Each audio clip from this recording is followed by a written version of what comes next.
Assalamualaikum warahmatullahi wabarakatuh. Halo Sobat Mansa, salam jurnalistik Syams Man 1 Medan. Perkenalkan, nama saya Dia Rimalda Rahab. Kalian boleh manggil saya Dia dan teman saya. Perkenalkan, nama saya Vidya Hakif. Kalian bisa panggil saya Vidya. Nah, kali ini bakal ada yang berbeda nih dari jurnalistik Syams. Kira-kira apa nih Dia? Nah, biasanya nih ya, jurnalistik Syams itu hanya biasa mengadakan wawancara eksklusif di sekitar madrasah aja nih. Namun, kali ini ada yang berbeda, yaitu kita bakalan berkunjung keluar, yaitu ke kantor wilayah Kementerian Agama Provinsi Sumatera Utara bersama Bapak Haji Ahmad Qosbi SAGMM. Dan kita juga bakal mengunjungi Kepala Kantor Bidang Pendidikan Madrasah Provinsi Sumatera Utara dengan Bapak Haji Erwin Pinayungan Dasopang MSI. Nah, kira-kira kita di sana bakal ngapain nih ya? Nah, kali ini kita bakalan bincang-bincang seputar edisi bulan Ramadan tentunya, yang disaji dalam sebuah podcast yang nantinya akan launching di akun Spotify Jurnalistik Syams Man 1 Medan. Penasaran dengan keseruannya? Yuk simak video berikut ini.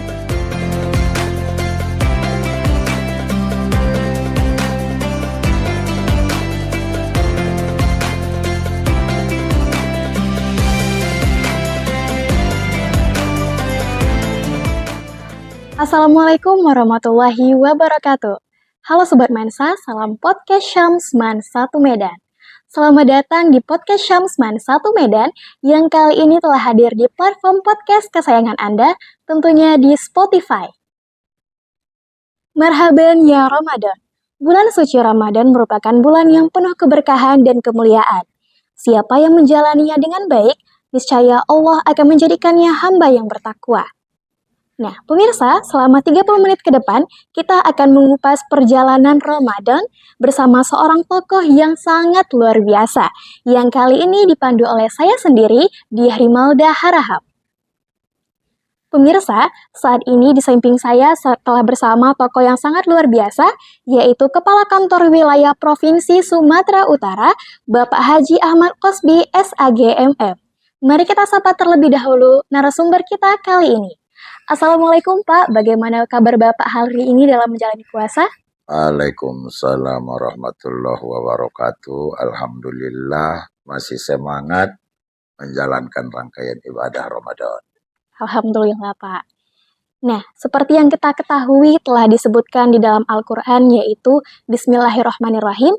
Ya ayyuhalladzina amanu kutiba alaikumusiyam kama kutiba alal ladzina min qablikum la'allakum tattaqun. Yang artinya, hai orang-orang yang beriman, diwajibkan atas kamu berpuasa, sebagaimana diwajibkan atas orang-orang sebelum kamu, agar kamu bertakwa. Shadaqallahul azim. Dari ayat tersebut menjelaskan maknanya tersendiri yang mewajibkan untuk umat Islam buat berpuasa dan senantiasa bertakwa serta bertawakal kepada Allah Subhanahu wa Ta'ala. Nah, terkait makna tersebut, Pak, dari Bapak sendiri, bagaimana Bapak memaknai kita pada kali ini? Dari ayat Al-Quran tersebut, di situ Allah menyuruh dan menyeru dan mengajak yang mengamalkan ibadah Ramadan itu orang yang beriman. Jadi di Al-Quran itu ada dua jenis panggilan Allah. Yang pertama ya ayyuhan nas, itu untuk sekalian manusia. Yang kedua, ya ayyuhalladzina amanu, hai orang yang beriman. Kebetulan Allah memasang ya ayyuhalladzina amanu kutiba alaikumusiyam ini bagi orang-orang yang beriman untuk menjalankan ibadah puasa. Kenapa dilaksanakan puasa itu? Sebagaimana umat-umat sebelum kamu supaya kamu lebih bertakwa. Bahasa sederhananya, misalnya abangmu dulu masih SMP SMA, yang abangmu yang bupati itu dulu tukang semer sepatu ayahnya itu. Tapi ini pun kau semerlah dan dia sudah bupati. Jadi itu bahasa doktrin yang diberikan Allah. Puasa kamu sebagaimana puasa umat sebelum kamu untuk bertakwa. Jadi ini kata dorongan, kata taukid untuk memberikan sugesti kepada kita umat Islam ini bahwa jauh sebelum ada kita umat-umat sebelumnya diwajibkan berpuasa itu untuk lebih tawakal kepada Allah. Jadi takwa, tawakal, takorrub itu semuanya upaya kita mengenal dan mendekatkan diri kepada Allah Subhanahu wa Ta'ala. Masya Allah sekali, Pak. Nah, terlepas dari pertanyaan tersebut, Pak, terkait Bapak diamanahkan sebagai kantor kepala wilayah Kementerian Agama Sumatera Utara, pasti banyak sekali kesibukan yang Bapak jalani pada saat ini tentunya, Pak. Bagaimana sih Bapak menjalankan puasa dengan fit sepertinya nih, Pak? Seperti tampaknya sekarang ini Bapak sedang fit-fitnya, sedang semangat-semangatnya mungkin di tengah-tengah kesibukan pekerjaan Bapak saat ini. Puasa itu jangan dianggap sesuatu kewajiban atau beban. Tapi kita melaksanakan puasa Ramadan dan rangkaian amal-amaliyah pada bulan Ramadan itu kita melaksanakannya karena di situ ada ganjaran yang diberikan Allah. Ada harapan kita rahmat, ada harapan kita makfiroh, ada harapan kita rezeki, ada imbalan atau upah gaji yang diberikan Allah. Jadi kalau seperti ini terdoktrin di diri kita lupa yang haus dan lapar. Jadi tidak terpikir-pikirkan lagi bagaimana hausnya, bagaimana laparnya. Tapi kalau saya puasa sampai di sini pahalanya ini, saya beribadah dengan ini, ganjarannya ini, saya ini. Jadi hadiah upah imbalan ganjaran dari sekalian dan semua amaliyah Ramadan itu pasti Allah berikan. Karena itu pasti semangat itulah kita beribadah, tidak pala mempengaruhi kerja-kerja yang lain. Jadi biar ibadah itu jalan, kerjaan pun kita laksanakan dengan baik. Apabila seperti itu, kita tidak terbebani kewajiban, terbebani beban yang harus kita kerjakan, itu nanti menumpuk pikiran kita jadi berat semua. Tapi jangan anggap itu jadi satu beban atau kewajiban, tetapi pasti imbalan dan ganjaran yang diberikan Allah di segala rangkaian amaliyah Ramadan itu. Makanya lebih mudah semua. Seperti itu. Nah, terkait seperti yang Bapak bilang tadi mengenai amaliyah apa saja sih Pak yang bisa kita kerjakan selama di bulan Ramadan untuk mengisi waktu-waktu kita, Pak?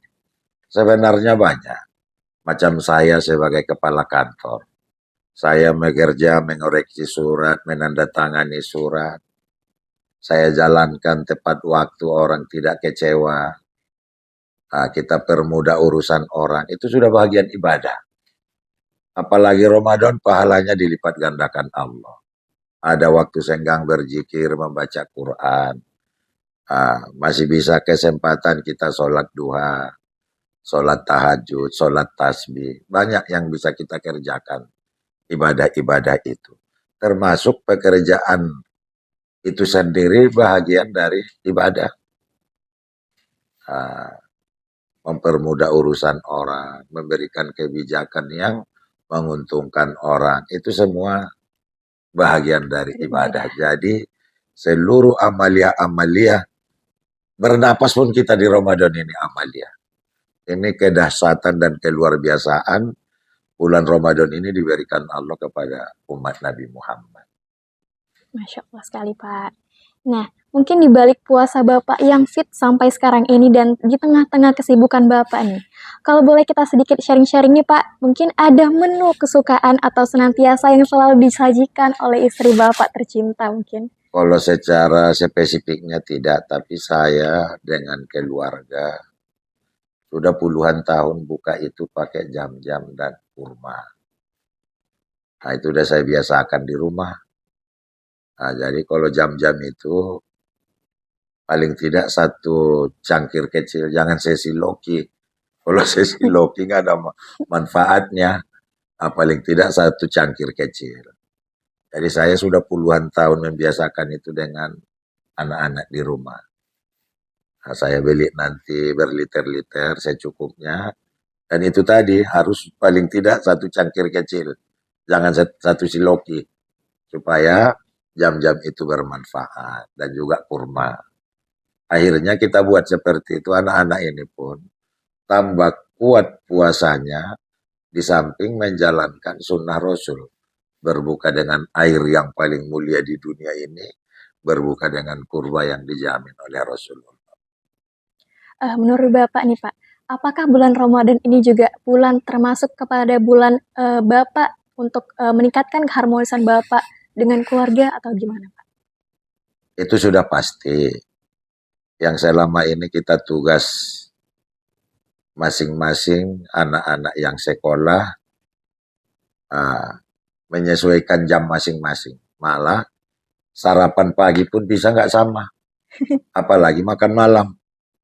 Karena belum tentu waktu itu terprogram untuk bertemu di rumah. Saya pulang, anak-anak udah tidur. Saya pulang, kadang anak-anak belum pulang. Jadi dengan adanya Ramadan ini, kalau kegiatan tidak ada di luar, bisa kita buka bersama,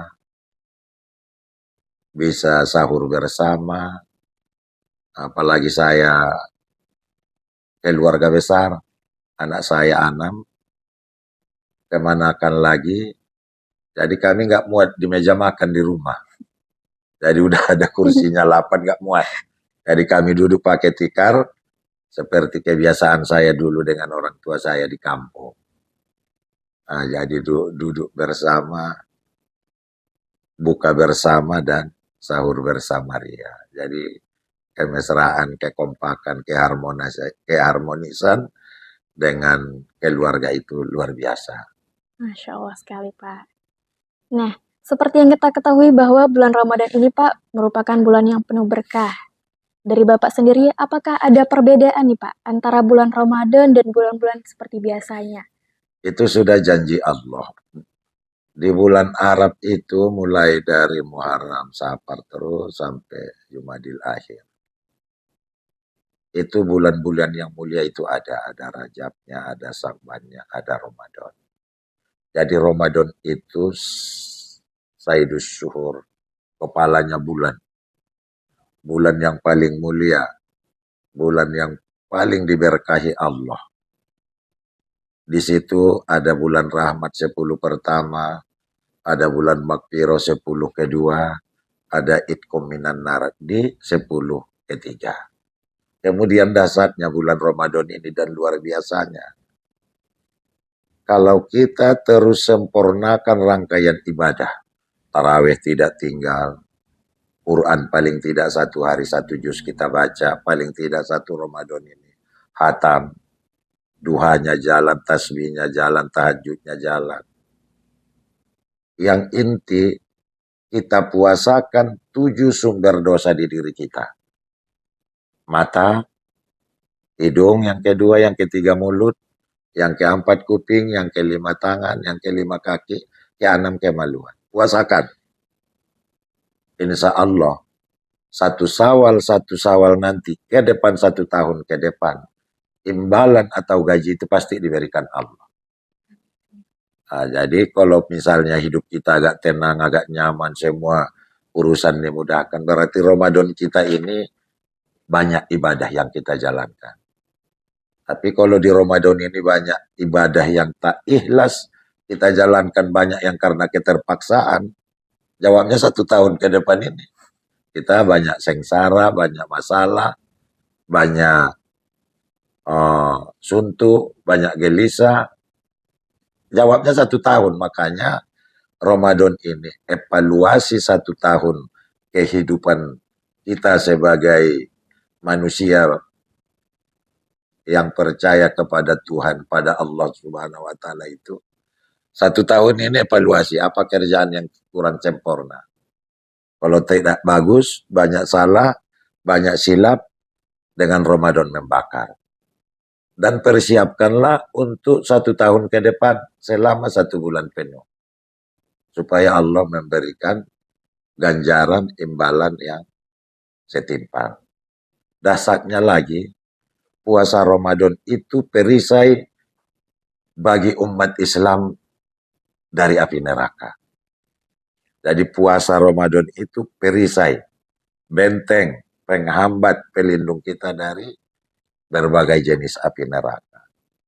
Supaya dia jadi perisai, hormati, hargai, laksanakan dengan ikhlas. Oke, Pak. Ya. Seperti yang Bapak paparkan tadi bahwa mungkin masih banyak orang-orang yang kayak masih di bulan Ramadannya ini belum beribadah dengan secara ikhlas. Nah, dari Bapak sendiri, apakah ada tips dari Bapak untuk kami nih, para remaja ataupun generasi milenial dalam menjalankan puasa dengan ikhlas tentunya, Pak? Kalian tanamkan di pikiran dan di hati kalian itu puasa itu ada imbalannya. Ada gajinya dari Tuhan. Makanya rajin melaksanakan itu. Seketika dia sudah rajin, tumbuhlah ikhlas, tumbuhlah khusyuk. Nah, di awal kerjakan dulu sebanyak-banyaknya ibadah. Ada waktu duha-duha. Kalau misalnya kalian yang milenial ini buka handphone, medsos, cari yang ceramah-ceramah agama. Jangan lagi yang yang kurang bermanfaat ke diri. Coba sesuatu yang bermanfaat. Gak ada kerjaan, buka Qurannya, baca entah 3-4 lembar, lapang lagi nanti baca lagi. Intinya itu aja, latih diri kalian itu sebanyak-banyaknya beribadah. Yakinkan dan tanamkan di diri kalian, di hati kalian, bahwa beribadah apapun yang kita laksanakan di Ramadan itu, Allah pasti memberi imbalannya, ganjarannya. Amin. Nah, mungkin setiap orang punya memorinya masing-masing nih, Pak, dalam menjalani bulan Ramadan. Dan sebelum Bapak sampai sekarang, saat ini, mungkin Bapak pernah menjalani tahap remaja seperti saya sekarang, Pak. Mungkin kegiatan atau memori apa yang Bapak teringat di benak Bapak dulu saat remaja, saat bulan Ramadan, Pak? Saya kalau bulan Ramadan ini dari dulu semangat. Makanya anak-anak di rumah, kalau sudah kelas 1 SD nggak tinggal lagi puasa anak-anak. Karena saya doktrin. Nah, doktrinnya di mana? Karena dia masih anak-anak, cobalah bayangkan, kelas 1 SD itu berapa? Usia 6 tahun. 6 tahun. Kalau nggak tinggal puasa, saya kasih 1 juta, saya bilang. Wah. Jadi doktrin ini, akhirnya dia, walaupun di situ dulu dia udah kisah cerita pahala, dan itu saya penuhi. Akhirnya semangat dia puasa, apalagi anak-anak kan, apalagi di waktu asar itu, udah mau muntah, mau apa, nangis, disuruh buka, tapi hilang nanti 1 juta kok. Jadi dipaksakannya juga. Saya yakin, karena ini puasa ini perintah Allah. Tidak ada yang sakit, tidak ada yang mati dibuat Ramadan. Makanya anak-anak itu pun nangis muntah, udah saya biarin aja. Kalau mau buka 1 jutanya hilang, saya bilang. Tapi dia pun karena mengingat 1 juta, tahankannya yang mulas-mulas ini. Dan itu terdoktrin sama anak-anak. Kemudian pernah saya mahasiswa. Saya waktu mahasiswa ini aktivis. Karena kesibukan, begadang malam, akhirnya kelewatan gak makan sahur, baru sedikit makan bukaan puasa hari ini, nanti malam sedikit, karena terus kegiatan terus. Waktu itu tidak sempat makan, tidur, tahu-tahunya udah siang. Jadi saya pernah puasa itu 2 hari 1 malam. Tahan.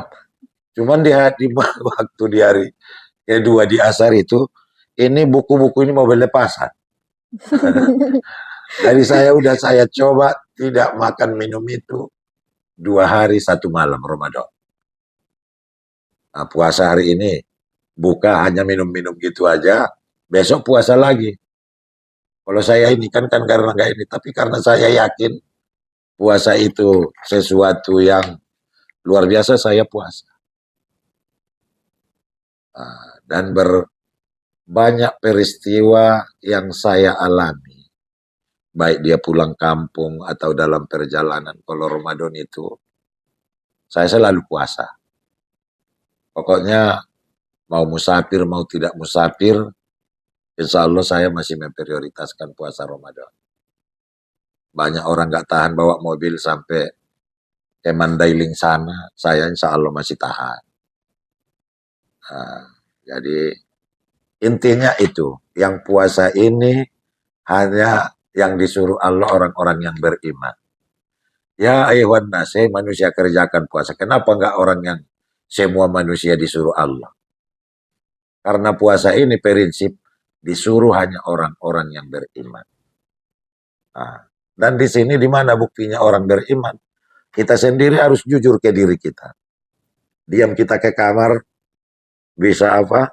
Buka diam-diam kita di dalam.